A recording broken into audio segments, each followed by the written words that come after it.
Now, along with the totalitarian tiptoe comes the greatest mass mind manipulation technique. This is the motto of the 33rd degree of Freemasonry.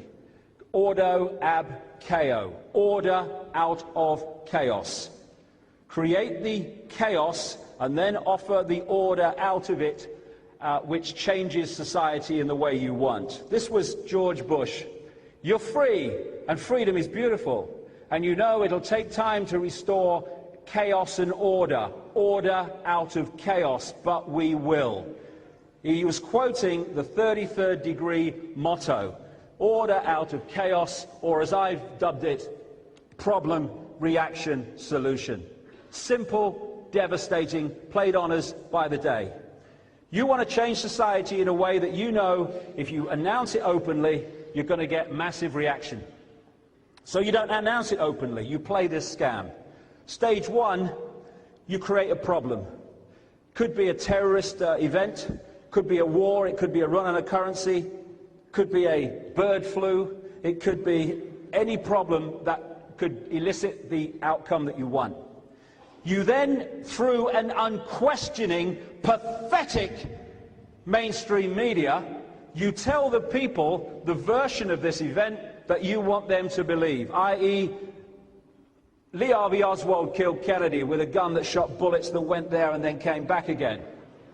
I.e. a guy in a cave in Afghanistan orchestrated 9/11, and all this stuff. And if we had a media worth the name journalism, problem, reaction, solution would not be possible. It would collapse immediately. Because real journalists would investigate the official version of the problem, they'd find it was a nonsense, and they would tell the people that, and they'd get a different reaction. Because they don't, because the mainstream media is just a public relations office for the official version of events, it goes through virtually undiluted. Official story, media, official story received by the people. And what they're looking for at stage two, the reaction, is outrage, fear, and words to the effect of something must be done, this can't go on, what are they going to do about it?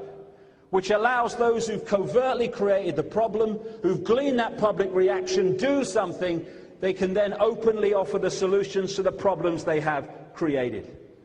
I've just described 9/11, by the way. I've also described the Second World War, where you had, when you do the research, a global elite that was behind the Russians, the Soviet communists as they became, who was behind the governments of Churchill and Roosevelt, one of the major, like I said earlier, Illuminati frontmen of the 20th century, who were behind the Nazis in Germany and who brought them into conflict, a major global problem. If you want to change something globally, you need to create a global problem. Conflict, Second World War. After the Second War, in just a few years, the people were mentally, emotionally, and physically exhausted.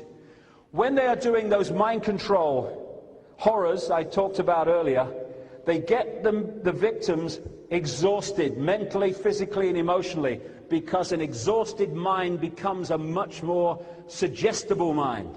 And so, how do we stop this happening again? I'll tell you. After the Second World War, an explosion of globally centralized institutions, the United Nations, the Bretton Woods Agreement, along came the World Bank, the International Monetary Fund, and all this other stuff. And the world was transformed by the problem of the Second World War. Same with the First World War.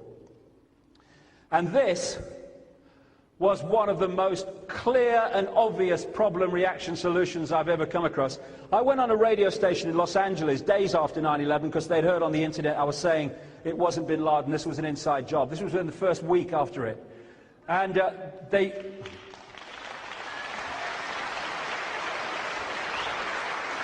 said, I got the usual, there was two kind of disc jockeys doing the interview.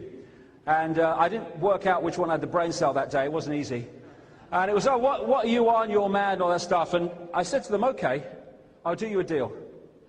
If this has not happened in the next month or 2 months, then I'll come back on your show and I'll hold my hand up and say I was wrong. All right, mate, yeah, we'll do that. Well, they never did, because it happened. It was called the Patriot Act, among many other things. Because what I said was, this is going to be used to take away far more basic freedoms that we've taken for granted, and exactly what it was used for, as well as getting the war on terrorism. Henry Kissinger was supposed to have said this at a Bilderberg meeting in 1991. Whether he said it or not, it sums up exactly the situation. Today, America would be outraged if UN troops entered Los Angeles to restore order. Tomorrow, they will be grateful.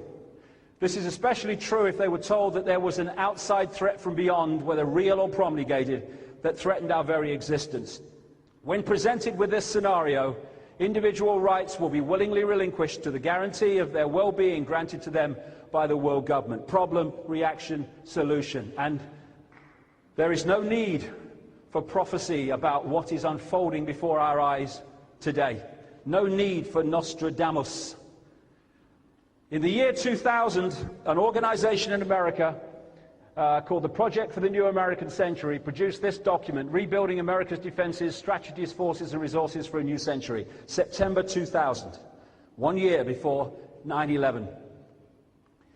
In this organization that produced this document were all the major players that 9 months after this was produced entered the White House and the Pentagon with the Bush administration. Cheney, Rumsfeld, Paul Wolfowitz, who was Deputy Defense Secretary at the time of 9/11, he's now head of the World Bank, and a stream of other people who have become known as neocons. Michael Ledeen in the top left-hand corner, connected into Licio Gelli and P2 and all that stuff in Italy. Richard Pearl, one of the great architects of the invasion of Iraq. John Bolton, another architect of the invasion of Iraq, now United Nations ambassador for America. Feith, another one. Jeb Bush, who is the president's brother. And this guy, William Crystal, who's a Murdoch clone in America, who's the chairman, or at least was chairman, unless they've changed it since I last looked, of the Project for the New American Century. These are the people behind the document I'm going to talk about. By the way, anyone remember Mr. Pastry? Is anyone old enough? You won't, will you? But when I was a kid, there was this children's entertainer in Britain called Mr. Pastry. He used to jump around a lot. Well, I always called John Bolton Mr. Pastry. I think it's uncanny, it's spooky, isn't it? It's spooky.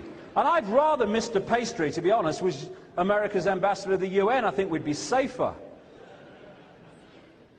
Another of these neocons is Frank Carlucci, former number 2 at the CIA, Defense Secretary Reagan Bush, a very, very close associate of Father George, thrown out of 2 African countries for plotting to kill their leaders. Yes, we must stop terrorism, Frankie.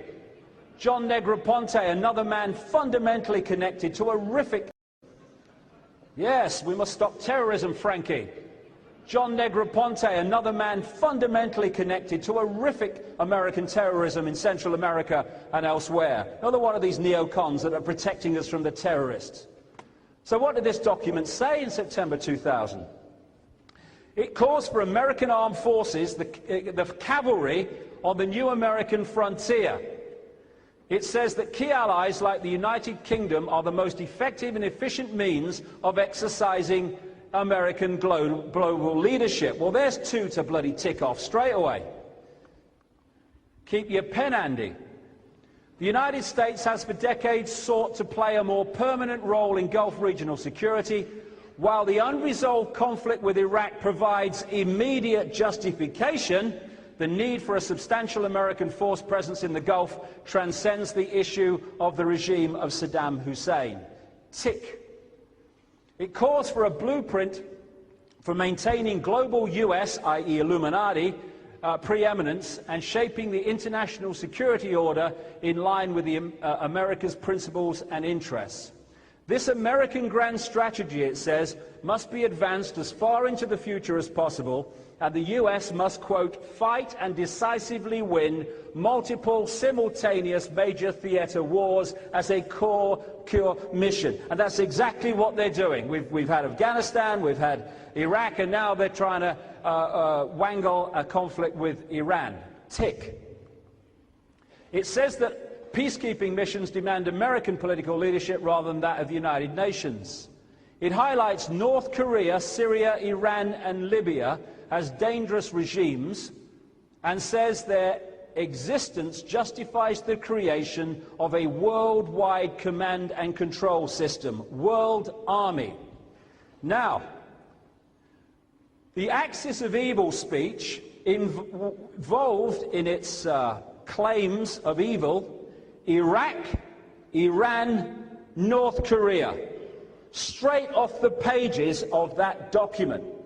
It was written by a Bush speechwriter called David Frum, who is one of those neocons connected to those people that produced the document. And they say, oh, we're still trying to stop the war with Iraq. Oh, God, please, you've been planning it for years, mate. This document spotlights China for regime change, saying it is time for the presence of American forces in Southeast Asia. This could lead to American and Allied power, providing the spur to the process of democratization in China. They want a war with China. I've been saying it for 10 years. That guy with a patch on his chest said exactly the same. It's leading to a war with China. They want a global problem that they can finally impose their global solution. To stop this ever happening again, we need a world government with power to stop it and an army to stop it. Exactly where they're going, which is why I was able to say this in 1998. The plan is to engineer events real and staged that will create enormous fear in the countdown to 2012. This includes a plan to start a third world war, either by stimulating the Muslim world into a holy war against the West or by using China to cause global conflict. Maybe both. The China thing is happening.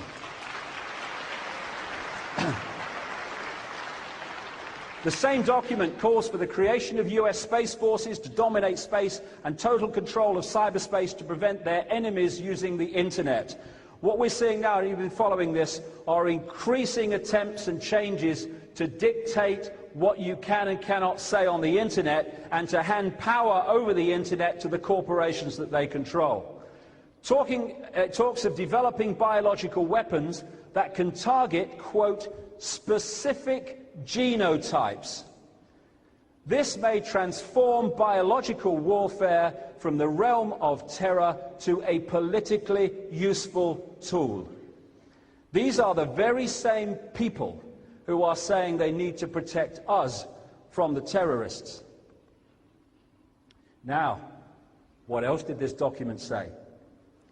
It said that this process of transformation, all this list of things it wants to happen, would be likely to be a long one, absent some catastrophic and catalyzing event like a new Pearl Harbor.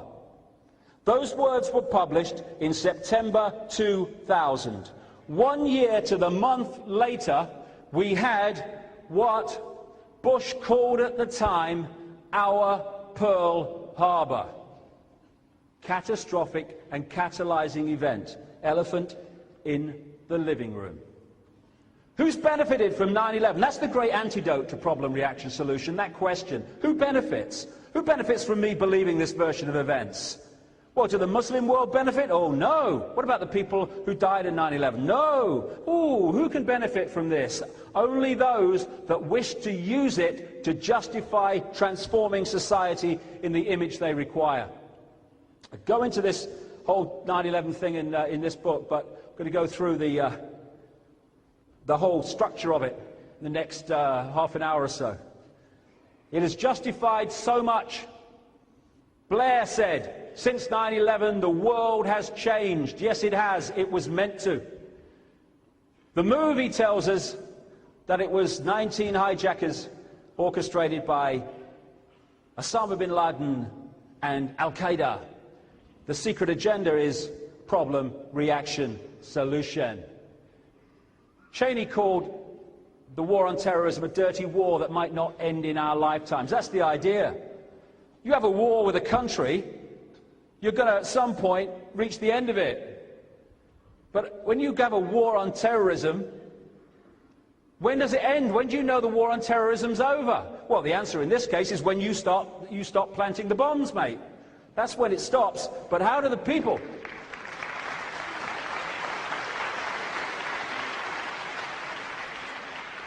You can sell a never-ending war to the people who are not informed.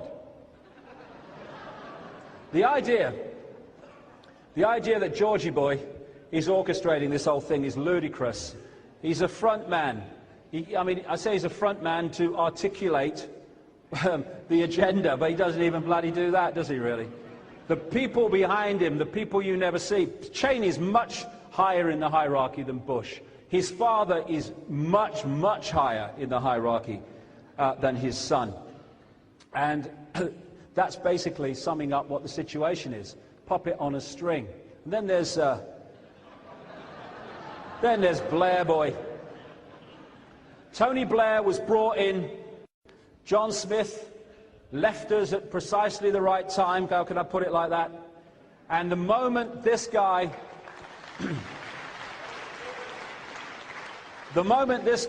became leader of the Labour Party, Rupert Murdoch, for the first time in British newspaper history, took all his newspapers away from the Conservatives and started supporting Blair. Well, if that's not a sign of things to come, well, what is? So Blair becomes leader, and the two sides of the Atlantic work in coordination to the goals that we're seeing now. Alice in Wonderland. Alice said nothing would be what it is because everything would be what it isn't. And contrary-wise, what it is, it wouldn't be. And what it wouldn't be, it would, you see. That's the world we live in. Home is that way. This is the movie. This is the agenda. And we're being confused all the time by smoke and mirrors and different messages to make the truth go over there and us to look over there. And we'll see that very clearly as this section of the talk unfolds. 60 years before 9/11, we had Pearl Harbor. This was a situation where, as historians and researchers have shown in very thick, detailed books, Roosevelt had at least 8 different confirmations that Japan was going to attack Pearl Harbor. Indeed, the way the American administration had acted towards Japan in the months before was designed to make them do that. And I came across, I've got my glasses, I've got them here. Came across this thing, this document when I was researching years ago. Came out of Britain. It was called Propaganda in the Next War. And it was a document explaining how America was going to be manipulated into the next war. And it was like, next war? What bloody next war? And a guy called Nye, actually on Capitol Hill, held this thing up and said, what is this? But of course he was ignored. Well, let's see what it said. This is before the Second World War. And before, obviously, Pearl Harbor. To persuade her, the United States, to take our part will be much more difficult. So difficult as to be unlikely to succeed. It will need a definite threat to America, a threat, moreover, which will have to be brought home to every citizen before the Republic again take arms in an external quarrel. The position will naturally be considerably eased if Japan were involved, and this might and probably would bring America in without much further ado. At any rate, it would be a natural and obvious effect of our propagandists to achieve this, just as in the Great War they succeeded in embroiling the United States with Germany. Fortunately with America, our propaganda is on firm ground. We can be entirely sincere, as our main plank will be the old democratic one. We must clearly enunciate our belief in the democratic form of government and our firm resolve to adhere to the old goddess of democracy routine. Pearl Harbor attacked in 1941, after this guy had spent the election campaign saying, I tell you, mothers of America, your sons are not going to fight in that war in Europe. He knows they are. Pearl Harbor got America in the war and him in the clear. Problem, reaction, solution. 6 years before 9/11, Oklahoma, Timothy McVeigh. Unless the laws of physics were suspended that morning, there's no way that Ryder truck fuel fertilizer device could have brought that building down in that way. Not me. This is people like Brigadier General Ben Partin, who spent a lifetime in explosives and weapons development with the US military, who wrote to 500 people, politicians, media people, a long list of reasons why this was impossible and why the explosives had to be inside the building on some of the pillars. He was ignored. They said that McVeigh had gone there and found out all about it and sussed it out, as we would say. Well, why that morning did he come into a gas station in the Ryder truck and ask the way to the Murrah building? I mean, you know, so connecting him and the Ryder truck to the Murrah building when he's about to blow it up. Why that morning was the bomb squad in full reaction gear in the hour and a half before the bomb went off? They denied it, but they had to admit it later through the wealth of witnesses who saw him. Why did McVeigh, when he was supposed to be trying to get the Bureau of Alcohol, Tobacco and Firearms, which had an office there because of their involvement in Waco 2 years earlier, why, when he could have parked the vehicle right next to their office, did he park it just about as far away as it was possible to do with the Murrah building? Why were all the surveillance cameras around this building confiscated by the FBI that morning, which, according to local television stations who interviewed people, said that it showed someone looking like McVeigh leave the Ryder truck, but there was another guy with him, this so-called John Doe 2, who suddenly disappeared from the story. The questions and the anomalies about what happened to the Murrah building are endless, because it was another inside job. Within 24 hours, Clinton was calling for an easing of restrictions on the American military's involvement in domestic law enforcement. And all that has been added to since 9/11. It's a process of breaking down resistance to the Orwellian state to protect us from the terrorists who are the same people who want to introduce the Orwellian state.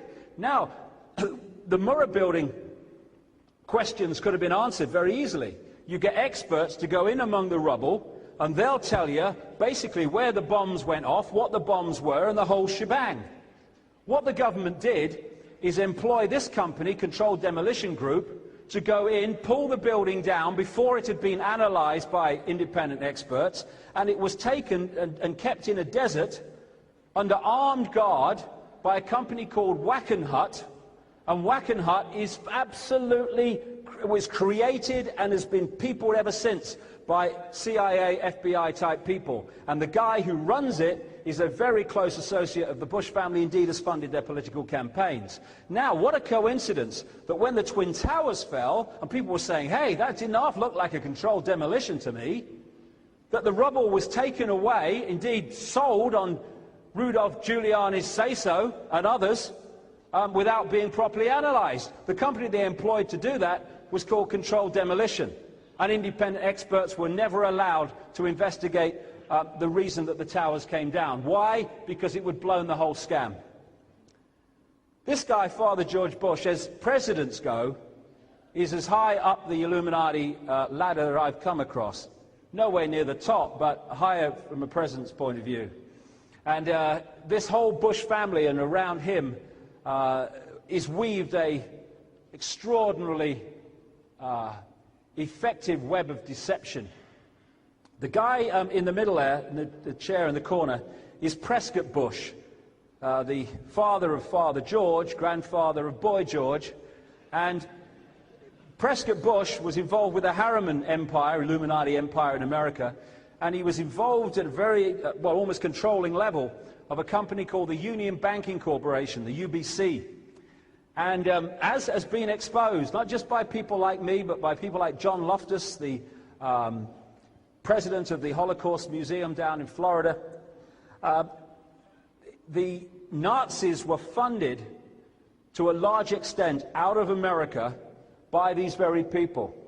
The Union Banking Corporation connected into the banking and steel empire in Europe of a man called Fritz Thyssen, who was an acknowledged funder of Hitler. And the money came out of America through to Thyssen and through to Hitler. That's how they turned the Weimar Republic, which was just an economic disaster zone, into a military force that could take on Europe. And he was involved in a number of companies that were actually closed down under the Trading with the Enemies Act during the Second World War because they were Nazi companies, Prescott Bush, Skull and Bones. Well, he spawned the two guys who went on to become President of the United States and continue with his Nazi philosophy, clearly. The Carlyle Group is an organization that operates a lot of fundamental influence on the American government currently, and very much involving the situation around 9/11. And the Carlyle Group has a wonderful thing, a wonderful kind of way of doing things.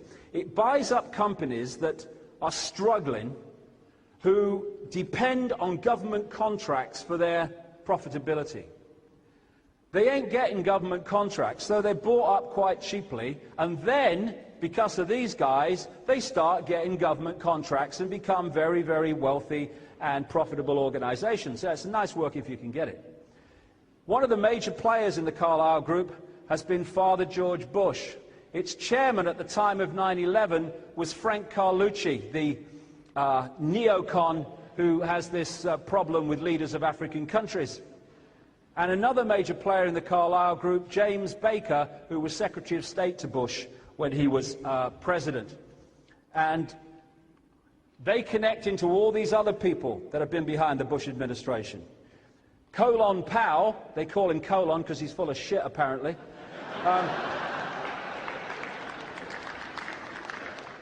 Colin Powell described Carlucci as my mentor. Do you think Carlucci and the Carlyle Group might have had just a bit of influence at the State Department when Powell was head at the time of 9/11? I think they might.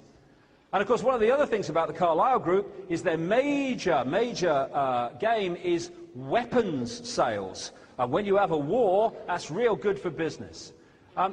Best of pals, the Secretary of Defense and aspartame man Donald Rumsfeld was a roommate of Carlucci at Yale University, home of the Skull and Bones, and he was a classmate of Baker at Yale. Again, all these people connect and behind the scenes operate the same agenda. Carlyle Group and Father George Bush had a very famous family who were their clients, the Bin Laden family. You may have heard of them, and did a lot of business with them. When Boy George started his first energy company, appropriately called Abusto Energy, because every energy company he was involved in went abusto. It really did. One of the investors in Abusto Energy was a guy called Salem bin Laden, who was the head of the bin Laden construction empire at the time. And then he died in a plane crash in Texas, which is kind of funny. If you get close to the Bush family, I wouldn't travel by air. Bush family, I wouldn't travel by air, from what I've been seeing over the years. And the Carlyle Group connected into the Bin Laden family. This was a lovely one. You remember the Khobar Towers? It was in Saudi Arabia as part of the American base, and it was blown up, and it was blamed on Osama bin Laden and Al-Qaeda. And then the Americans employed a company to rebuild it, Bin Laden Construction. It's all in the family, you see. It is. It is. It's like I say, secret agenda, connection. Movie, no connection, we're actually enemies, it says here. And of course it was the Americans that brought about Al-Qaeda, as we'll come to. Now, one of the things that Bush kept saying was, we must get bin Laden after 9/11. Well, he actually did anything but. So I think we need a whiff here on many occasions through the next few minutes. This is Greg Palast, very good journalist, does some stuff for Newsnight, an American. I'm not saying Newsnight is brilliant, but he's very good. He did an investigation into this old bin Laden Bush connection and Al-Qaeda, and he said this in a report on Newsnight. I received a phone call from a high-placed member of a US intelligence agency. He tells me that while there's always been constraints on investigating Saudis, under George Bush, this is the son, it's gotten much worse. After the elections, the agencies were told to back off investigating the bin Ladens and the Saudi royals, and that angered agents because they didn't want what was coming to be destroyed by legitimate investigations and arrests before then. On the same report by Greg Pallas, this is Michael Springman. He was the US consulate in Jeddah, Saudi Arabia, at the time of Father George Bush's presidency. And he said this on camera. In Saudi Arabia, I was repeatedly ordered by high-level State Department officials to issue visas to unqualified applicants. These were essentially people who had no ties to either the Saudi Arabia country or their own country. I complained bitterly at the time there. I returned to the US, I complained to the State Department, to the General Accounting Office, to the Bureau of Diplomatic Security and the Inspector General's office. I was met with silence. What I was protesting was in reality an effort to bring recruits rounded up by Osama bin Laden to the US for terrorist training by the CIA. They would then be returned to Afghanistan to fight against the then Soviets. And another guy who died at a very inappropriate time in terms of getting some truth out about this, Robin Cook, former Foreign Secretary, he said just before he died, throughout the 80s, bin Laden was armed by the CIA and funded by the Saudis to wage jihad against the Russian occupation of Afghanistan. Al-Qaeda, literally the database, was originally the computer file of the thousands of mujahideen who had been recruited and trained with the help of the CIA. So the whole Al-Qaeda is an American creation, an American invention, which is then used as the villain to hide who is really responsible for these terrorist outrages that have led to the changes in society that we've come across. These two people were named by the Clinton State Department as funders of Al-Qaeda and Osama bin Laden, both of them fundamentally connected to the Bush family. Bin Mafous was a funder of Harkin Energy. He was involved in the Carlyle Group. Harkin Energy was another Abusto company of Boy George Bush. And this is why, days after 9/11, when people who with brown faces, never mind what their religion is, we can't be bothered, you've got a brown face over here, were being arrested and kept without charge or trial or even knowledge of their families of where they were after 9/11, members of the bin Laden family, 11 members at least, were allowed to fly out of, appropriately, Boston Logan Airport without any problem whatsoever back to Saudi Arabia to get out of the situation they were potentially in. And that was on the say-so of the Bush administration. Negroponte, he's the UN ambassador at the time of 9/11. He was involved in horrendous stuff. I won't go into it, we've got time, but horrendous stuff in Central America, horrendous treatment of people and mass murder. And he's gone on to be head of all US operations in Iraq and now head of US intelligence. All the same people to create the right outcome. So, 9/11, problem, reaction, solution. Well, this guy summed it up straight away. Straight after 9/11, Mr. Dark Eyes said, "This is a moment to seize. The kaleidoscope has been shaken. The pieces are in flux. Soon they will settle again. Before they do, let us reorder this world around us." Problem, reaction, solution. The problem: 4 aircraft pretty much simultaneously hijacked over American airspace, and at no point in the entire time and period it took place was any action taken that affected the outcome of the events. This is in the most protected airspace in the world, apparently. This guy, Leroy Fletcher Prouty, worked in special operations in America, time of the Kennedy administration. And he was talking about assassinations when he said this, but this sums up perfectly this whole 9/11 thing as well. He said, "No one has to direct an assassination. It happens. The active role is played secretly by permitting it to happen. This is the greatest single clue. Who has the power to call off or reduce the usual security precautions? And again it works. It happened with the Kennedy assassination. It happened with the assassination of Robert Kennedy. It happened with the killing of Martin Luther King. It happened with the death of Princess Diana. At the key time, the security was withdrawn. Why? Because if it hadn't been, the assassination would not have been possible. Now, the security of American airspace is the job of this organization, NORAD. And it's very clear in the regulations, you can get them on the internet. Whenever a plane is hijacked or loses contact with air traffic control, they have to immediately tell NORAD, the military Air Force organization, which defends the airspace of not only America but Canada, and they send up jets to see what the hell's going on, because you can't have planes flying around not connected to the communicating with the ground, with especially the airspace of the east of the United States. So that's what happens, and it happens like 120, 130 days a year they send jets up in these situations. They say themselves, NORAD, that they are partners in protecting our homelands, deter, detect and defend against air and space threats to North America. Brackets, except on September the 11th. I think the 4 jumbo jets simultaneously hijacked in American airspace might just constitute an air and space threat to North America. So, why was nothing done that changed the outcome in any way whatsoever? This is Cheyenne Mountain. 2,000 feet deep into this granite mountain is the state of the art of communications technology.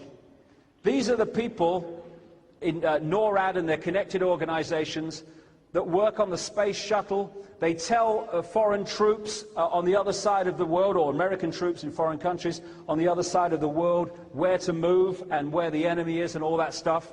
They're following something like 8,000 bits of debris going around the Earth out in space. All the satellite system locks into Cheyenne Mountain and NORAD. They've got nuclear safe technologies that go through to the Pentagon, which even nuclear weapons would not destroy. And these are the people, when they were asked why they didn't react to these hijackings, said basically, no one told us. No one told us. This is the inside of Cheyenne Mountain, state of the art. They even say on their own website that if a missile is launched anywhere in the world, they know about it. This is the kind of technology they've got. This is from Airman magazine, talking about an unmanned aircraft, surveillance aircraft called the Global Hawk. On an early test, for example, Global Hawk flew at 56,000 feet over the Naval Weapons Center at China Lake, California. The images it gathered were so clear that an electro-optical image stands out next to an FA-18 fighter. An infrared image showed where concrete had cooled down from the shadow of a C-130 that had recently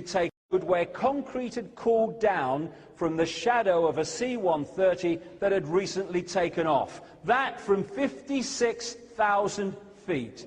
And they can't find bin Laden. And they didn't know what was happening on 9/11 because somebody never told them. What actually happened will become clear. So we have these 4 aircraft. They are hijacked. What should have happened, and like I say, what happens every other time, is NORAD send jets up and they find out what's going on, and they have this plane movement sign system that tells the pilot to follow them and land where they show them. When this guy, Payne Stewart, a golfer, he took off, I think it was from Florida. He was in a small plane, one of these Learjet things or something, and it took off, and they had a compression problem, and they all kind of, everyone in the plane, including the pilot, went unconscious. The air traffic control people involved told NORAD. NORAD scrambled jets, and the jets taking over from other jets as it passed across America, escorted the plane across America until it ran out of fuel to make sure it was going to crash in a place where there was no population. It said in all the news coverage at the time that the Joint Chiefs of Staff in the Pentagon, in their command center, were watching this happen. That's what they did for a Cessna with a handful of people in it. What did they do for a 767, 757? Nothing that made any difference to the outcome. Why? Because they weren't meant to. The Federal Aviation Administration, they call it, we call it the authority in this country, they have told me that it was their, and NORAD have told me that it was their responsibility to tell NORAD what was going on. And if what NORAD say happened is true, then this organization has a hell of a lot of questions to answer about its lack of reaction. But there were many other reasons why this reaction didn't happen, as we'll come to. One of the interesting things about the Federal Aviation Administration is that in the year of 9/11, its head of security became Michael Canavan, who left immediately after 9/11, and his former job was head of psychological warfare and special operations in the American military. Bit of a career move, I feel, and an appropriate man to have on 9/11. So if we take the Flight 77 as just an example of the chaos and lack of reaction, it kind of tells the story of the other ones too. First of all, according to Robert Mueller, the head of the FBI, this terrorist operation must have been in the planning for months and years. Well, you've only got to go on the internet to find out what NORAD does when it is told a plane has been hijacked or lost communication with the ground. So you are these highly trained terrorists, and your intention is to hit the Pentagon. Your plane is taking off from Washington. The Pentagon is in Washington. So what you do, even though knowing what NORAD's reaction system is, you fly the bloody plane, or allow it to be flown, right out into the Midwest, like 40 minutes an hour out. Then you hijack it, and you fly the soddy thing all the way back. Yeah, that makes sense to me.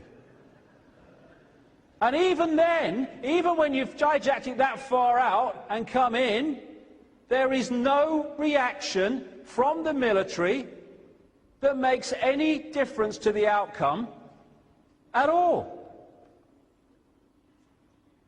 Some say a plane didn't hit. I'll come to that in a second, but something bloody went off there, and certainly this Flight 77 went bloody missing. Now, the story became that what happened was that when the planes were heading for the Twin Towers, they scrambled jets from Cape Cod up on the East Coast, not that far from Boston, that kind of area, and by the time they got to the Twin Towers, oh, they just missed. And then, when this plane's coming all the way back from the Midwest, Flight 77, they scrambled jets from 130 miles away, the Langley Air Force Base, and they almost got there, but oh, just missed.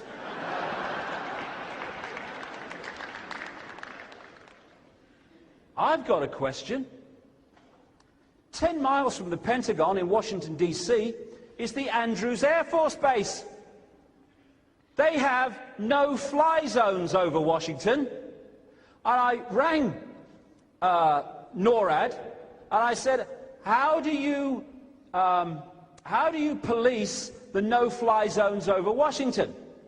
And they said, we leave it to the Federal Civilian Administration, the Federal Aviation Administration. So I'll get on to them. How do you police the no-fly zone over Washington? Because, you know, the way I look at it, a plane can be in there pretty damn quickly, you know, if you don't watch them.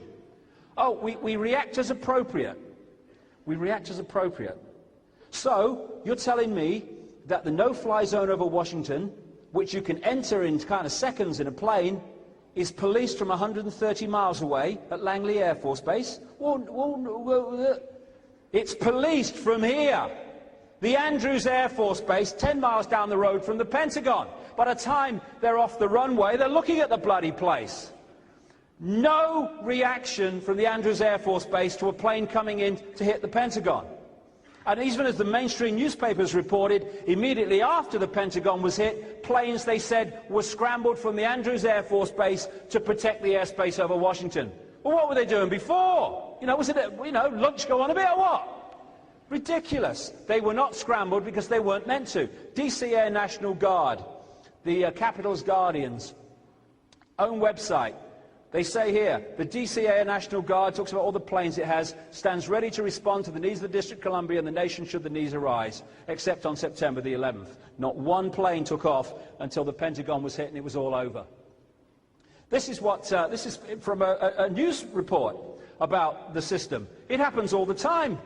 When a small plane recently entered the 23-mile restricted ring around the US Capitol, 2 F-16 interceptors were immediately launched from Andrews Air Force Base, just 10 miles away. In a similar episode, a pair of F-16 Fighting Falcons on a 15-minute strip alert were airborne from Andrews just 11 minutes after being notified by NORAD that a Cessna was straying towards the White House. Jumbo jet? Nah, won't bother, mate. Another cup of tea. Now, the 9/11 Commission, which the Bush administration fought so hard to stop, but eventually they couldn't, so they put a guy in who's going to come up with the right stuff, they said that NORAD mistakenly sent jets assigned to guard the nation's capital to positions over the Atlantic Ocean. Ooh, what are they doing? I thought Washington was the capital of Bermuda, mate. That's why I sent them there. It's all bollocks. An order by Dick Cheney to shoot down hijacked planes did not reach pilots until 30 minutes after Flight 93 crashed. What did they send? Carrier pigeon? It's a nonsense because it's hiding the truth of what happened. It's why they lie to us. People say, why do Bush and Blair lie so much? I said they don't lie so much. They lie all the time. They have to, because they are constructing the movie version of events to hide what's really happening. Therefore, they have to lie all the time. The 9/11 Commission said that FAA controllers lost track of Flight 77 for 36 minutes because of a glitch in the radar system. It was all going wrong that day, wasn't it? They were slow to react and there was confusion about what they do. Well, not on any other day. This is what the hijack regulations say. You can get them off the internet. The NORAD escort service will be requested by the FAA hijack coordinator by direct contact with the Pentagon Command Center. If you are in doubt that a situation constitutes an emergency or potential emergency, handle it as though it was an emergency. There's no confusion there. That's what it says. That's not what they did. Now, this whole story about launching jets, that wasn't even said at the time. On the day, or a few days after 9/11, a guy called General Richard Myers, who was the acting head of the Joint Chiefs of Staff, the top uniformed soldier in the American military, was asked if planes were launched before the Pentagon was hit. And he said, to the best of my knowledge, to the best of your knowledge, days later, have you not asked? To the best of my knowledge, no planes were scrambled until after the Pentagon was hit. Now, that's immediately sounded so stupid that they wouldn't react in any way. But by September, now that's immediately sounded so stupid that they wouldn't react in any way.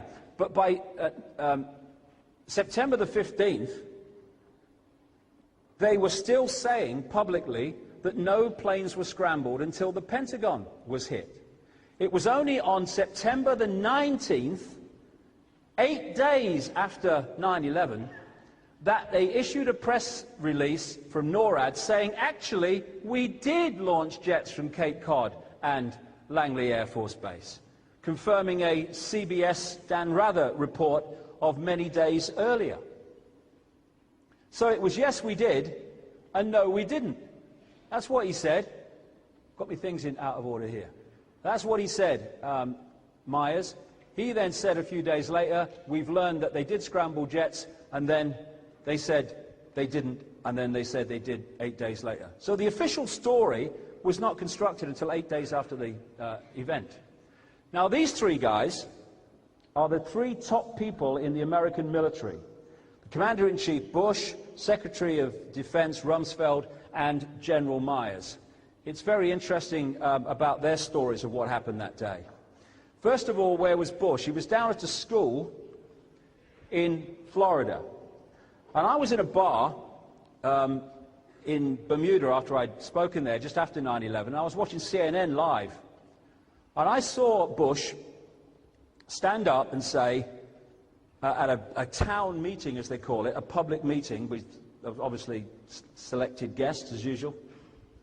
And he was asked by a little boy called Jordan what he was doing on that 9/11 day. And he said, well, Jordan, he said, I was at a school, he said, and I was, just before I went in the classroom, he said, I was looking at the television, he said, and I saw this plane hit the World Trade Center. And he said, this is word for word, he said, and I thought, what a terrible pilot. That's what he said.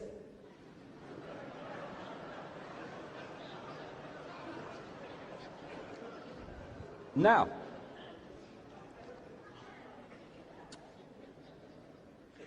the first plane was not shown on live television, only the second one. And by the time the second one hit, he is in the classroom talking to the children. No way in the world is it possible for him to have seen the first plane hit. Next day, I'm looking through the press, waiting for, my God, what's the president said? Not a sodding word. So he goes into the classroom. I mean, he's just been told, by whatever means, that a plane has hit the World Trade Center. He's the President of the United States, the Commander-in-Chief. What does he do? He goes into a classroom and reads a story about a pet goat. Interesting use of goat. Andrew Card, his chief of staff, then comes in, and according to him at the town meeting, Bush, he said, Andy Card came in and he said to me, Mr. President, America's under attack. No, the planes hit the World Trade Center. Well, when you see the footage of Card going up to him and coming out, there's no way he said anything like that many words. But anyway, he's now told the president that a second plane is at the World Trade Center. What does the president do?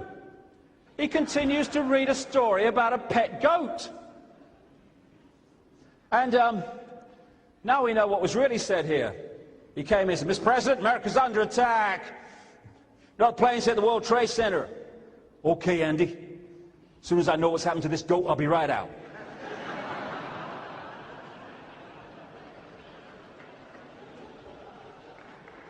There you go. On he goes. And the 9/11 Commission said response to the hijackings was slowed by difficulty getting secure communications among the president in Florida and officials in Washington. Nonsense! They have perfect communications all the time. Cover story. Bullshit.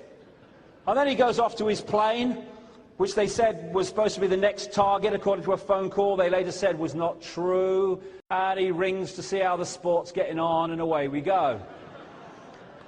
Then we come to Rumsfeld. I've got this on tape at home. He went on Larry King Live, and he was asked, just after 9/11, what he was doing on that morning. And he says that he was in his office at 8 o'clock at the Pentagon, just down the corridor from the command center that reacts to hijacks. And the plane was just taking off, the first one, Flight 11 from Boston. And he said he was hosting a group of politicians to talk about terrorism. Whoa, synchronicity day that was. He said that after a while someone walked in, it's all on tape, and gave him a note, and he read it, and it said that a plane had hit the World Trade Center. He said he walked out to get a CIA briefing. He said, and within 15 minutes, he said, of leaving the room, getting the note, he felt a jarring thing, which was the Pentagon being hit on the far, far side of the building. So he's given us a timeline here. Pentagon hit 20 to 10. Go back 15 minutes, we're 25 past 9.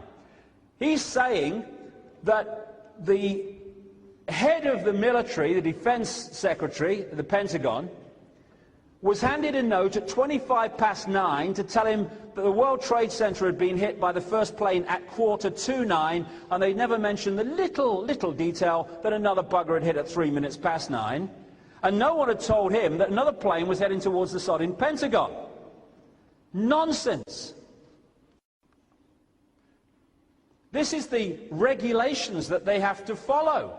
The command center will, with the exception of immediate responses, forward requests for Department of Defense assistance to the Secretary of State of Defense for approval. It goes on to say the Secretary of Defense has to be told immediately there's a problem.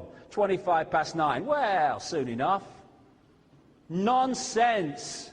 This guy, Richard Myers, he said on American military radio and television that he was on Capitol Hill about to go into a meeting with a politician called Max Cleland when he saw on the television that the World Trade Center had been hit.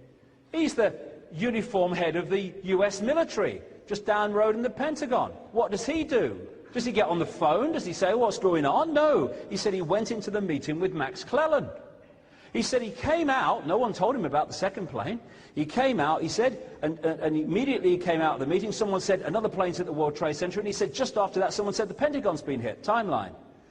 He went into the meeting, he claims, before 9:03, because he didn't know about the second plane, comes out around 9:20 when the Pentagon was hit, and he is saying that no one told him the second plane had hit, that another plane was heading towards the Pentagon in all that bloody time.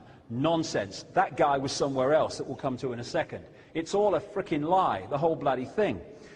Richard Clarke, who was the White House terrorism advisor, has said in a book that he was part of a teleconference during the 9/11 attacks, and one of the people involved in the teleconference was General Richard Myers, who was not with a meeting with Max bloody Cleland at all, just as Rumsfeld was telling a pack of lies about what happened to him.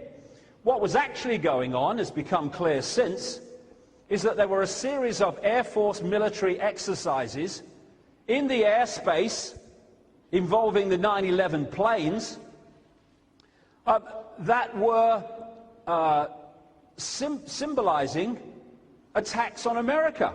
On that morning of all mornings, this was going on under various names. One of them, or a number of them, involved hijacked planes, but one of them involved a plane hitting a building. What a coincidence, stands back in amazement. And who was it that was in charge of this whole shebang that morning? Dick Cheney, Vice President. And what's becoming clear is this: NORAD and the FAA and all these other people had elements involved in all these exercises. And so when it started hearing things about hijacked plane heading for this, hijacked plane heading for there, people were actually saying, is this real or is this the exercise? Complete bloody confusion, which is exactly what those exercises were set up to do on that day, and they had the desired effect. And amid that confusion, nothing was done. This is what another thing that happened. 6 air traffic controllers who dealt with 2 of the hijacked airliners on that day made a tape of their experiences and what happened and what they were dealing with. And the tape was destroyed by a supervisor without anyone making a transcript or even listening to it, the Department of Transport said today. It was destroyed by FAA Quality Assurance Manager, who crushed the cassette in his hand. FAA Quality Assurance Manager, who crushed the cassette in his hand, cut the tape into little pieces, and then dropped them into different trash cans around the building. Do you reckon he didn't want us to hear it, or what? And all around the 9/11, you find stuff that was relevant being destroyed. Evidence. Elephant in the living room. My God. Inside job from start to finish. Total frickin' lies.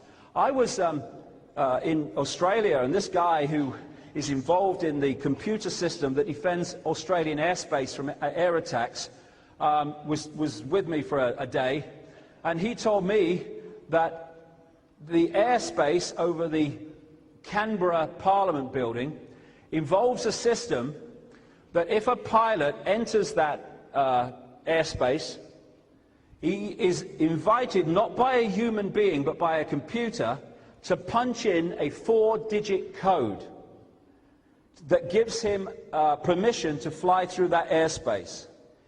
If it's not punched in a very short time, then the plane is taken out by ground-to-air missiles. That's what happens in Australia. What happened when Flight 11 came in, or Flight 77 rather came in, to the Pentagon? Nothing. It means there's no air defense to the Pentagon. They've admitted they've got ground-to-air defense for the White House. I mean, couldn't they just point them a little bit in the other direction? I mean, the Pentagon's not far. Nothing. Because it was being allowed to happen. No one has to direct an assassination. It happens. The active role is played by secretly permitting it to happen. This is the greatest single clue. Who has the power to call off the usual security precautions? Who had that power? The very people who've used 9/11 to take away basic freedoms and launch a war on terrorism. In other words, a war of slaughter. Then we've got this thing. I don't understand this. I think it's really strange. You know where the classic shot of the Pentagon is the big wall had fallen? Well, that happened about 20 minutes to half an hour after impact. Before that, that's basically the area of the hole. Must have been a sodding small plane, that's all I can say. Whatever it was. It's the size of the plane it was supposed to be, and just take into account that wall fell not on impact, but 20 minutes to half an hour afterwards. I think there might have been a bit more wreckage about than we saw, actually, myself, if that had been the case. And there was that hole on the other side. They said the reason there was no wreckage is the plane disintegrated when it hit the building. Well, a bit of it didn't. It came out the other side inside. What was that?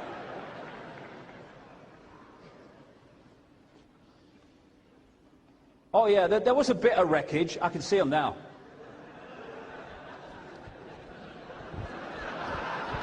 Yeah.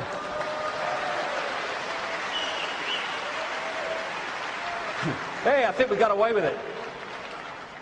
God. Now, what the plane was supposed to have done was smack onto the ground just before it hit the building. They got the lawn right quick, didn't they?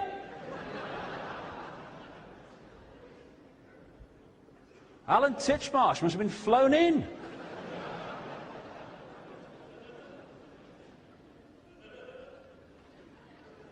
Oh, and this is the other thing. Where the building fell and the plane was supposed to have hit, I mean, here's a thing. This is right on the end here. Here's a book. And here's a computer. Imagine, can't you? Did you just hear something?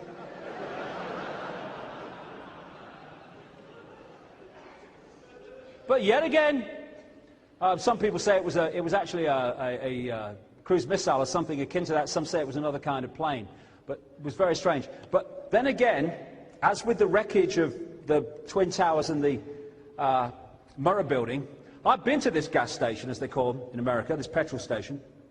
It's right opposite the Pentagon, where the Pentagon was hit.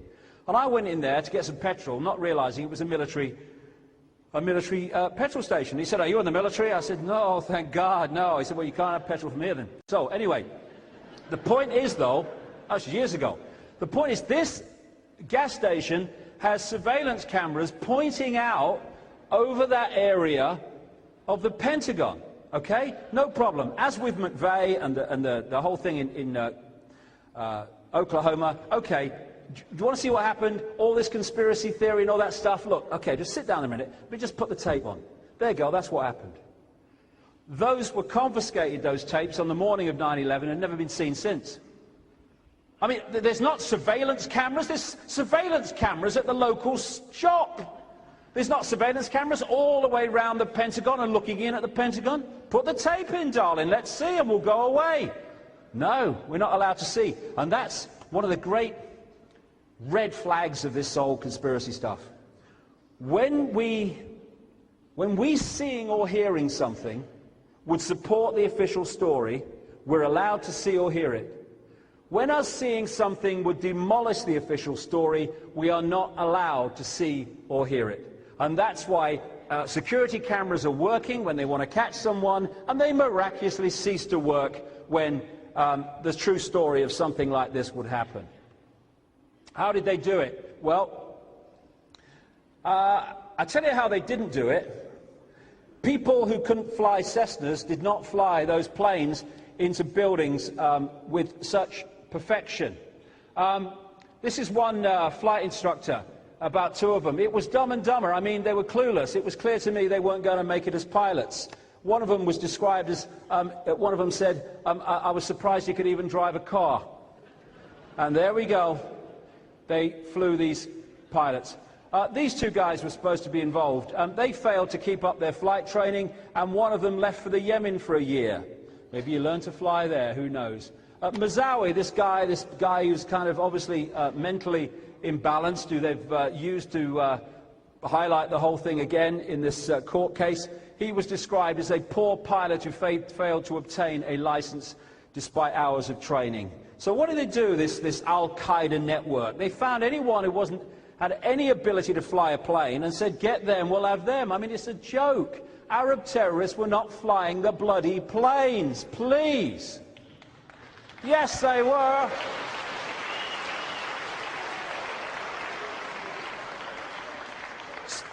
So, what was going on? Well, first of all, we've got to understand the technology that's available. This is a thing called the Global Hawk. They fly this all over the world without a pilot. It's a surveillance plane. They've flown it from America to Australia, America to Europe. It's flying over Afghanistan and these places now. No pilot. It's controlled from the ground. And when I was researching Alice in Wonderland, I was watching a program in a series. Who's that guy who fronts the car programs? That's him, Jeremy Clarkson. Yeah, him.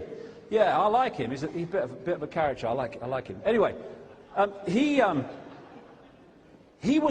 started off this explanation of the technology of modern aircraft. And the plane took off at the start of the show, and he's in the cockpit of this jumbo jet, and it's leaving, I think it was Kennedy Airport. And he was showing what actually flies the plane. And the pilot took the plane off the runway, and then he pointed it at the first, I think they call them way stations or something like that, in the sky. There are points in the sky which the computer picks out, and it goes to that one. When it gets there, the computer readjusts and takes it to the next one, flies it over the Atlantic. Once the thing's off the ground, the computer's flying the plane. It comes into Heathrow, and the plane landed, the front wheel was on the bloody white line in the middle, and it applied the brakes, all done by computer. The next thing the pilot did was turn it and taxi it to the bloody gate. Quite simply, if you can get control of the flight management computer system from the ground, you control the bloody plane. Simple as that. And that's what they do with this. And that's what they did, I would suggest, on 9/11. It's this Global Hawk, big thing, it's got the wingspan of a 737. And in the summer of 2001, a book came out by a former investigative producer of ABC, a guy called Bamford. And he was investigating the National Security Agency in America, which is much, much bigger than the CIA, more important. But what he did in his research, he came over this thing called Operation Northwoods, which was 40 years ago, and run by the Joint Chiefs of Staff, in other words, the Pentagon. And this is what he found, and run by the Joint Chiefs of Staff, in other words, the Pentagon. And this is what he found. This was in official documents he came across. They obviously thought were destroyed. Operation Northwoods, the plan called for innocent people to be shot on American streets. This is the Pentagon. For boats carrying refugees fleeing Cuba to be sunk on the high seas. For a wave of violent terrorism to be launched in Washington, D.C., Miami and elsewhere.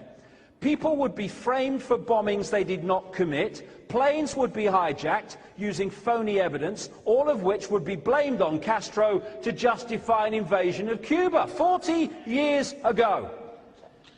And This is another thing that was in this document. They were going to do this 40 years ago.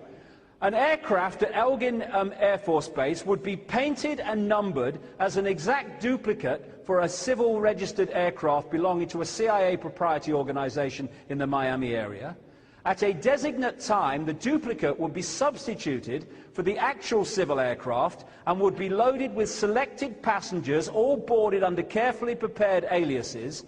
The actual registered aircraft would be converted into a drone, remote-controlled plane, their word for it. Takeoff times of the drone aircraft and the actual aircraft would be scheduled to allow a rendezvous south of Florida. What it was going on to say was that when the drone aircraft replaced the real aircraft, it would be flown, according to its flight plan, that's why they chose that particular route, over Cuba, and it would be destroyed by radio-controlled explosion, and it would be blamed on a ground-to-air missile from Cuba, therefore justifying the invasion of Cuba. They had the capability of doing that with a remotely controlled aircraft 40 years before 9/11. Imagine the technology they have now. That's what happened, and this, NORAD, is one of the major organizations that's been involved in the development of remotely controlled aircraft. The black boxes. If us seeing or hearing something would destroy the official story, we don't see or hear it. Where's the black boxes? Oh, they're destroyed, mate. Well, that's funny. It doesn't happen in other cases. The hijackers. 19 hijackers. We don't know who they are. Suddenly, here's the list. Size of shoes. Everything.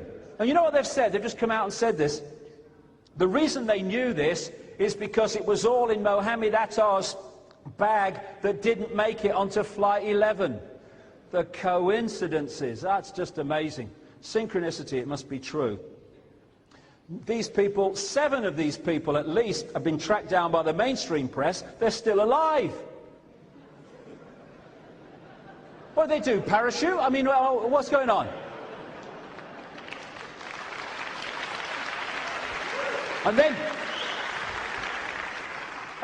then you've got these Qurans everywhere. They left them in bars, in bloody hotel rooms and bloody cars. I mean, what were they? The Islamic equivalent of the Gideons? Who were these people?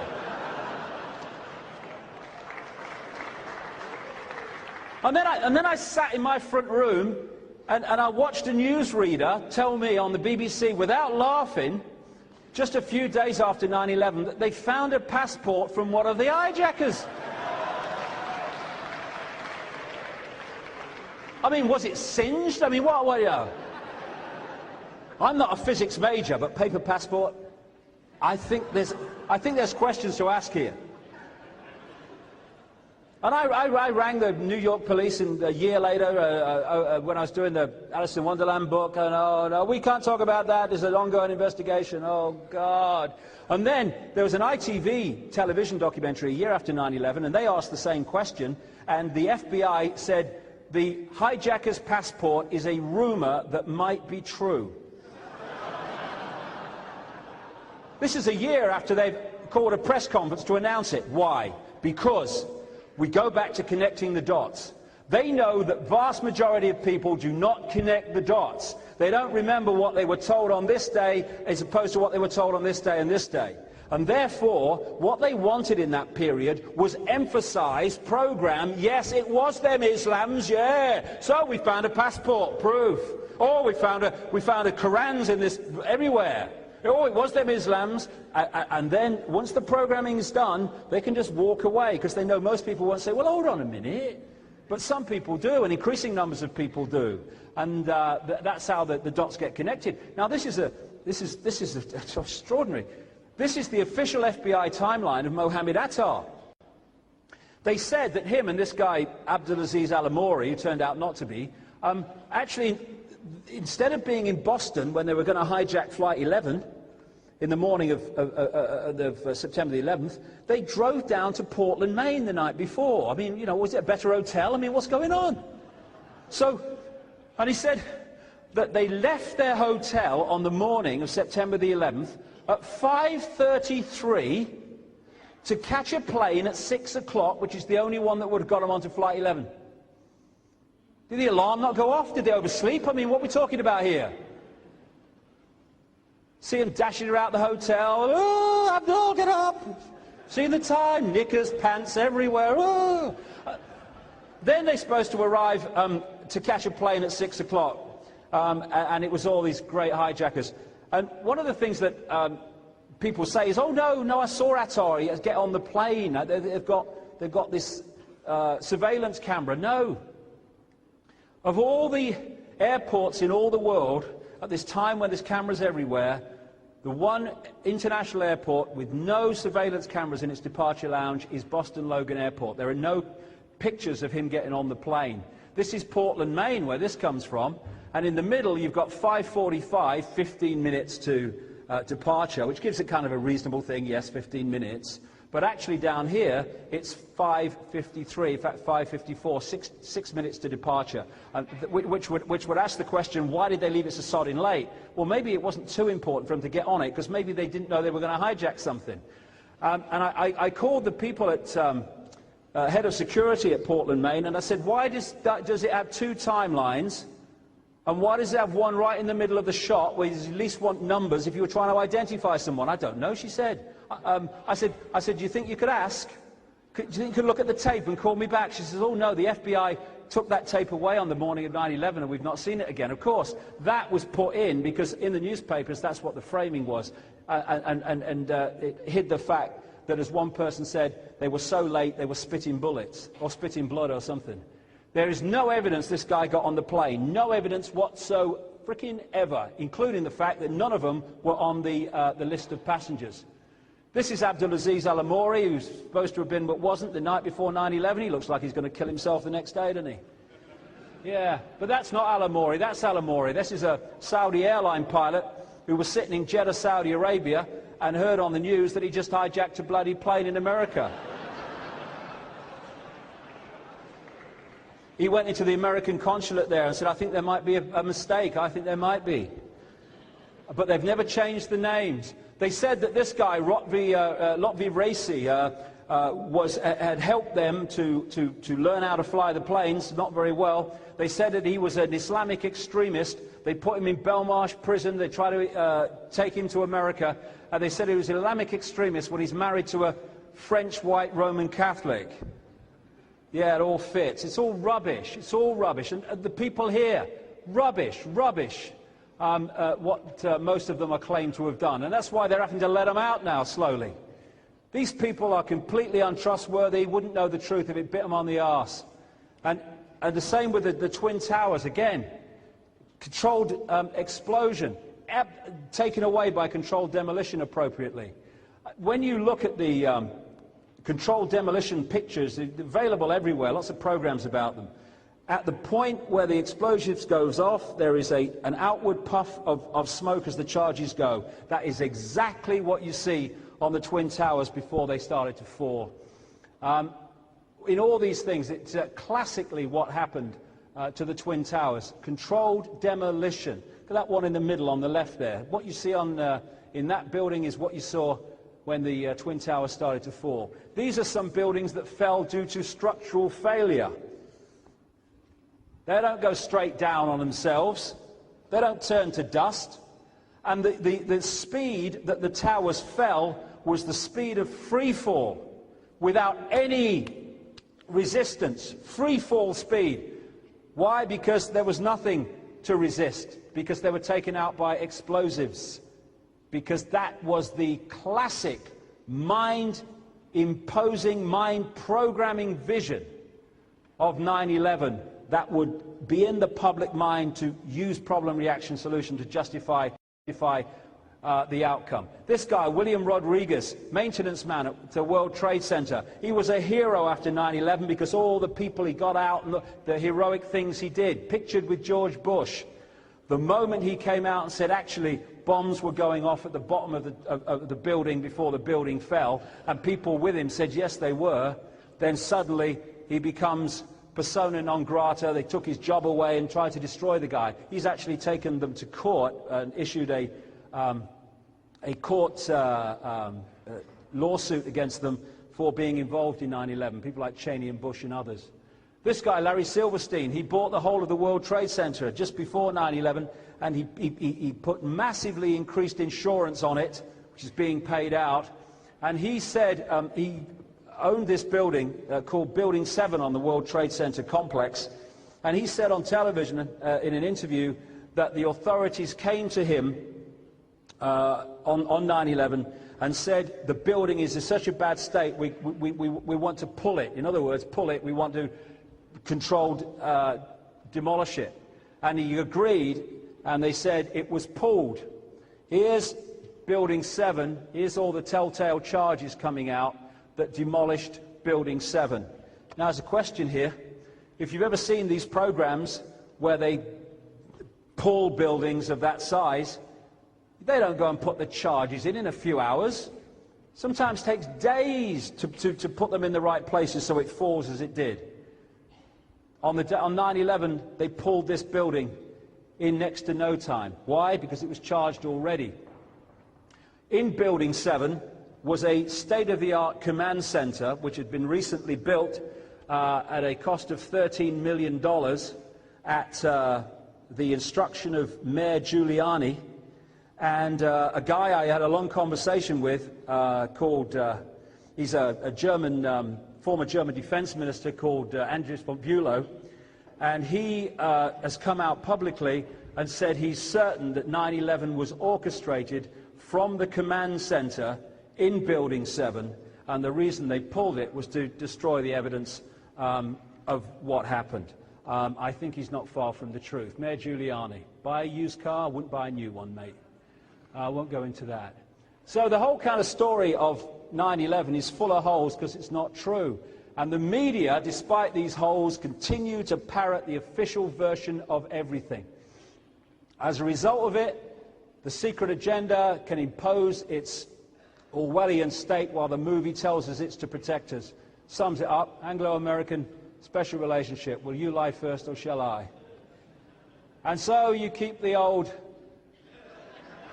black and white. You're either with us or you're against us.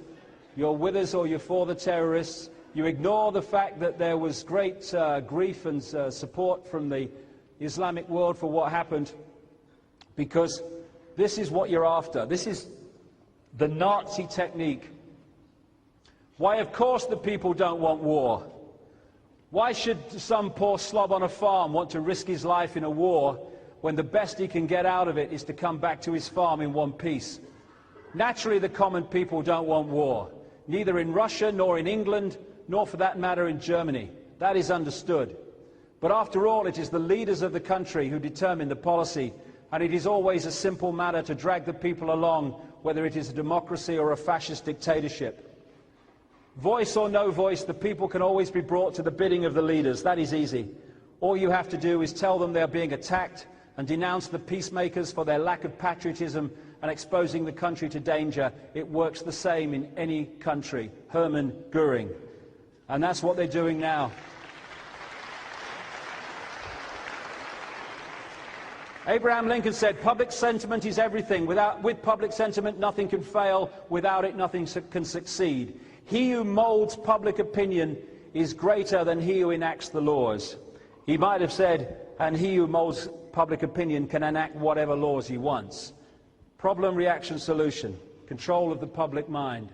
All propaganda, said Hitler, must be so popular and on such an intellectual level that even the most stupid of those towards whom it is directed will understand it. People can be made to perceive paradise as hell and the other way round, to consider the most wretched sort of life as paradise.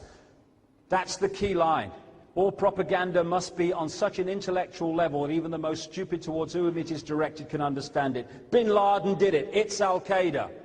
That's the mantra on the most basic level. Exactly. There you go, Georgie. This is Blair showing the evidence that Bin Laden was orchestrating it. This is the Americans looking at the evidence, you know. Here you go. Lies, lies, lies. I'm sorry, that's all I can say. All my other lies are classified. This is the level we've got to after 9/11. They are harbouring a terrorist and they need to hand him over. There's no need to discuss innocence or guilt. We know he's guilty. That's the new world order that we're coming into. Bin Laden, I can't go into him much because I want to get some other things in before we finish this section. But he said in this so-called video in which he admitted it, we did not reveal the operation to them until just before they boarded the planes. Eh? Now, come on. They're boarding. Over here, over here. Right. You know those big towers? 9/11 Commission, only 2 days before the attacks, they had still not agreed what targets to hit. The 9/11 date was selected 3 weeks before the attacks. You're having a bloody laugh. You ever seen this film, Wag the Dog? Wag the Dog. What they do, if people haven't seen it, the president, a sex scandal's about to break, and there's an election coming up. So they invent a war that's not actually taking place. They get this top Hollywood producer to produce this war footage from the front, and they choose a war with Albania because they reckon no Americans ever heard of Albania. And they have this war, and they get it all on the front pages, and the footage from the front is coming from a Hollywood studio, and they hide the fact that the president's had this sex scandal until after the election. And when you watch the movie, it's so real. This is how we tell if there's a terrorist at the airport now, apparently. Yeah, we've got to keep things real simple here. There you go. God, he's dangerous. But you keep focusing on what you want to focus on until he's past his sell-by date, which is now. You talk about freedom while taking it away, and you can take 3,000 dead people in America and turn them into, well, far more than 5,000 dead civilians now in Afghanistan, and you can call it a glorious victory. That is terrorism. That is fighting for freedom. That is evil. That is the will of God to bring peace to the world. Wanted for terrorism, biggest terrorists in the world, but actually bigger ones behind them.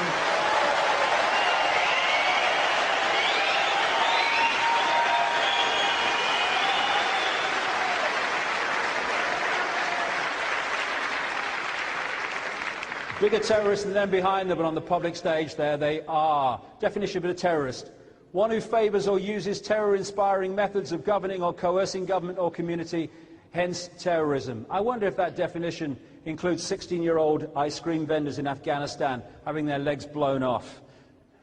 I wonder if it involves the slaughter of innocent kids in Afghanistan, the invasion of a country that was a Stone Age country in the middle of a famine at the time. This was before the invasion. Yeah, I love that. Created by the CIA, wanted by the FBI. Strange but true. Those Tora Bora tunnels where he's hiding, they were built by Bin Laden Construction with CIA money funneled through ISI, the Pakistan intelligence agency. There you go. You're the head of the snake, you're the head of the snake. You're both right. Then we had the anthrax outbreak, which ended immediately. It was revealed that the strain was only used by the American military. Went straight off the headlines then. I saw this headline: Cheney says anthrax packages are very worrying. I put on the bottom, well, stop sending them then, Dick.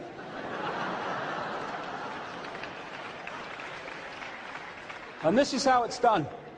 This structure. You have the terrorism, or the people blamed for terrorism, and the secret societies of the Islamic world, of which there are many, many, just like everywhere else, and you encompass them in the same pyramid in your Russian doll structure as the United States, American governments, FBI, CIA. So at this level of the pyramid, you are dictating to both apparent opposition sides within the public arena. And from this level, you orchestrate it being carried out, you orchestrate the lack of response and the lack of the defense system being activated, and you carry out the whole thing by pulling the strings of all elements of both sides. And that's how it all works. And that, holding the strings, is the level we never see, the spider in the center of the web. Now the solution: more and more changes in society, homeland security, military dictatorship. We're the same in this country. Support the glorious war. Help us find a terrorist. Tell us about your strange behavior of your neighbors. You know, tell on your friends. We want people to be informers because we want to protect everyone. This is an FBI leaflet that says that people to watch for involving terrorists are defenders of the US Constitution against the federal government and the UN. You're a terrorist to do that now. And this is what Adolf Hitler said when announcing the creation of the Gestapo. An evil exists that threatens every man, woman and child of this great nation. We must take steps to ensure our domestic security and protect our homeland. If George Bush had said that, Tony Blair had said that, well, we wouldn't have been surprised. Straight out of the mouth of Adolf Hitler, because the same mentality is in place. And then we go back to Babylon. Through Bush again, Father Bush involved through his son. And Saddam Hussein, he was a great friend of America. He was one of their blue-eyed boys until it became much better for the agenda for him to be used as the fall guy. And in the run-up to this war, we had history to look at. First of all, the 1991 war with Iraq, which they could have removed Saddam then. They chose not to on the orders of Father George because his card had to be played later. And in the meantime, while they had the no-fly zone and all that stuff through the 90s of Iraq, there were children being killed on a constant basis by American bombing in Iraq in the no-fly zone. And then you had the horrific, and still have the horrific results of the spent uranium in the weapons that they've used in Iraq, in the first Gulf War and in the second. Horrific things happening to children being born in Iraq now because of the pollution of the uranium in the bombs that have been bombarding that country. Then we had the sanctions on Iraq in the run-up to the second war, which, according to UN figures, cost fantastic numbers of lives of children. 500,000, 1 million are some of the figures that have been talked about. 4,500 children under the age of 5 dying each month in Iraq because of the sanctions in the run-up to the war. And this was an interchange on a 60 Minutes program in America. We've heard that 500,000 children have died as a result of sanctions in Iraq. I mean, that's more children than died in Hiroshima. And you know, is the price worth it? Secretary of State at the time, Madeleine Albright, I think this is a very hard choice, but we think the price is worth it. And when I talk about America and Britain, I'm talking about their governments being used as vehicles of this hidden force, this Illuminati, to bring about the global change I'm talking about. Not the people. There's vast numbers of people in America that don't want this. And they've taken over Iraq because that was the idea. The idea they're going to come out of it is just ridiculous. They're there because they're meant to stay there. And this is the special relationship. Blair's time is coming to an end now, but same thing will continue. Now, invasion checklist. Missiles, tanks, troops, planes, bombs, ships, guns, a reason. Problem, reaction, solution doesn't always need a real problem. It just needs the public perception of a problem. And so they invented the idea of weapons of mass destruction to sell the idea of the invasion. Now, of course, people get, challenged. Oh, where are the weapons of mass destruction? But it doesn't matter, because what they wanted to achieve by the lie has been achieved. They're in Iraq and they ain't coming out. Again, the secret agenda in the movie telling us different things. This is a leaked document from Downing Street that shows that they were certain they were going to invade Iraq long before they actually did. In fact, it was years. There you go, there's the reason. Dead simple.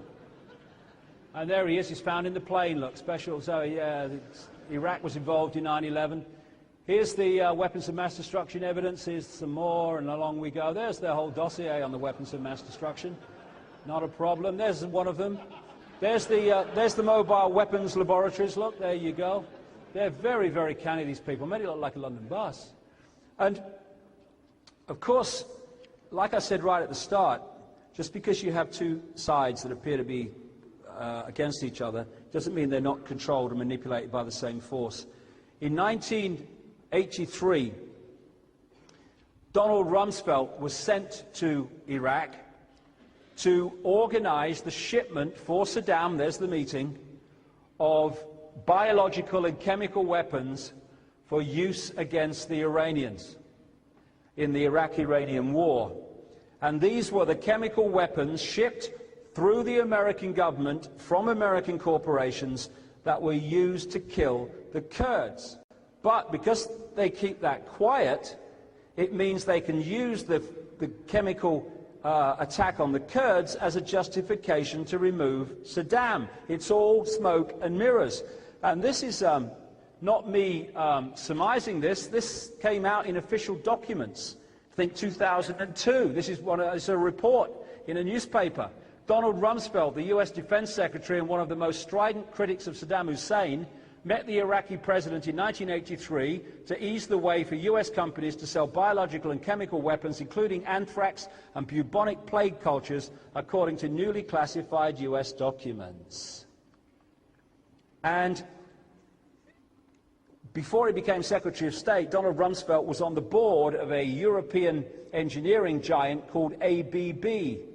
And he was on the board when they sold nuclear technology to North Korea. And then he becomes Secretary of State and says, they're dangerous, North Korea, they've got nuclear technology. Yes, you sold it to them, you silly sod. But it was meant to be sold to them. Problem, reaction, solution.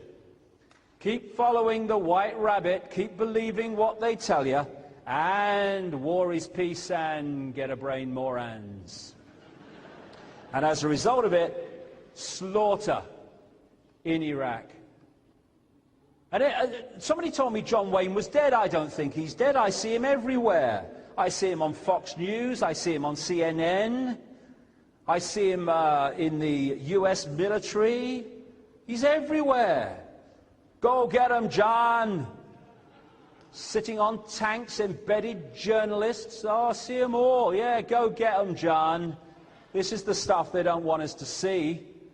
The real impact of the war on terrorism by the terrorists. Every single day it's happening. Liberated, liberated, liberated. And this, the thing that they're using also are cluster bombs. They're these people that are protecting us from the terrorist cluster bombs. A spokesman for the International Committee of the Red Cross in Iraq described the scene in Hilla as a horror. Dozens of severed bodies and scattered limbs. Journalists found babies cut in half, amputated limbs, kids with faces, a web of deep cuts caused by American shell fire and cluster bombs. Robert Fisk, a journalist worth the name on The Independent, described the mortuary as a butcher's shop of chopped up corpses. This is what cluster bombs do. And this is what is being done in our name, wrongly, but in our name in Iraq, and they want to do it in other places too.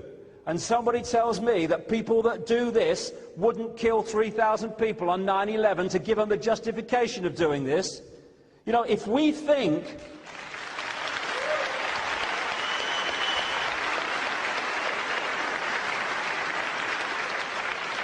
If we judge what this network would do on the basis of what we would do, we lose the plot. Because we have empathy with people who suffer the consequences of our actions. If we did that, well, God, how would we live emotionally? To them, no problem. So they don't have this fail-safe mechanism of empathy with the consequences of your actions. And I'm sick of this. I'm sick of this bloody morality. Do you ever see this here? In America, Janet Jackson, is it Justin Timberlake? Sick of this bloody morality. Do you ever see this here? In America, Janet Jackson, is it Justin Timberlake? I don't know, something to do with wood anyway. He was at the Super Bowl, and just by accident, stands back in amazement, her breast came out, right? There was moral outrage in America. It's disgusting, Janet Jackson. Immoral. I wonder which of these pictures is more sodding immoral.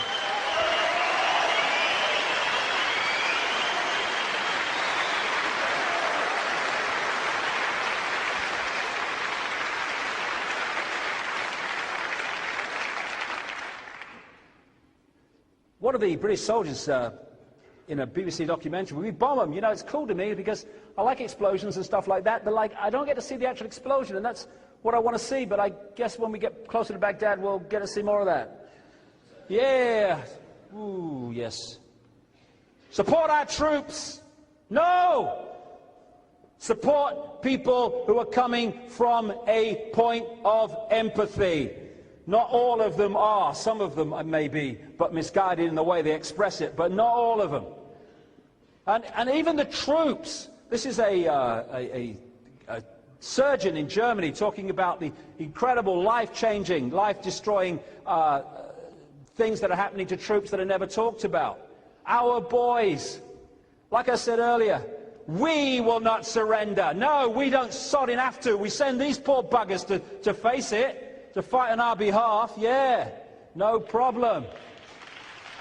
And Henry Kissinger summed the whole thing up when he called the military dumb, stupid animals to be used as pawns to foreign policy. And that's all these guys are to these people that run the world. Couldn't care less. And then, you know, it's all the fake stuff goes on, like they pulled this bloody statue down. I was in America. I watched CNN hold a live picture of this statue for 2 hours, live, before it actually came down. And I love this one.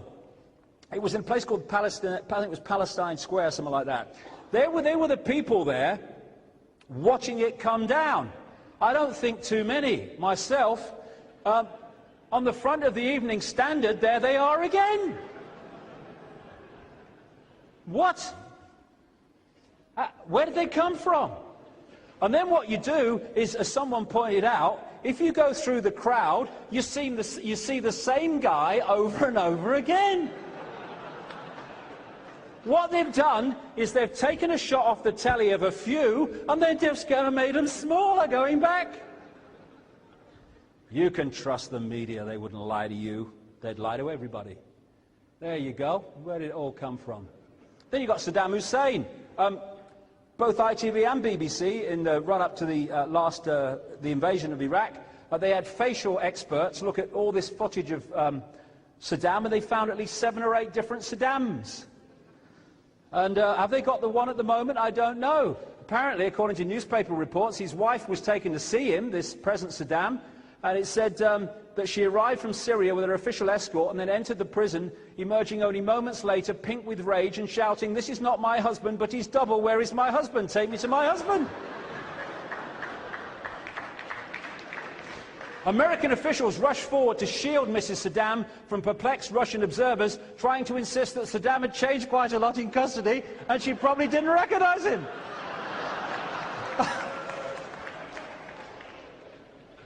But when you go again through the 9/11 story and old kind of Rumsfeld, no one told him the plane had hit and all that stuff, okay, what else will they try? I mean, crikey, nothing's crazy anymore. The pig trough in Iraq, handing over Babylon, I love it. We're going to hand it back to the people. You're having me on, no way.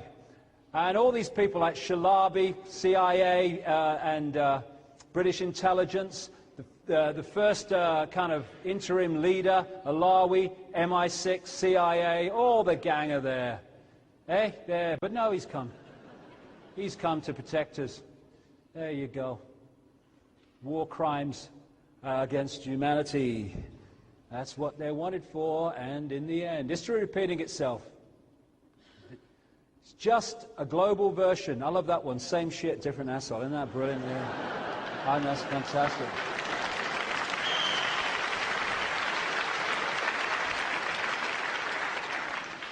And now we're heading for the next one in the list, Iran. You see, when you follow the kind of background and you follow the project, the New American Century, you know, anyone's followed my website and stuff like that, you're sitting there, okay, They're now well ensconced in Iraq. Okay, it's not going well on the surface, but if you want to stay there, you don't want it to go well, because then you've got no justification for staying there, so you don't want it to go too well. And the next on the list, Iran, and then you're just waiting. Here we go. I know, there's a problem with Iran now. Oh, here we go. And then it'll be North Korea, and then they'll want China. I mean, crikey. Stop asking questions. You're either with us or against the terrorists. I promise never to question authority. You're a good citizen. Go get them, John. Isn't it funny that when you protest like these people here against war, they bloody shoot at you with rubber bullets and stuff? This is a protest in Oakland.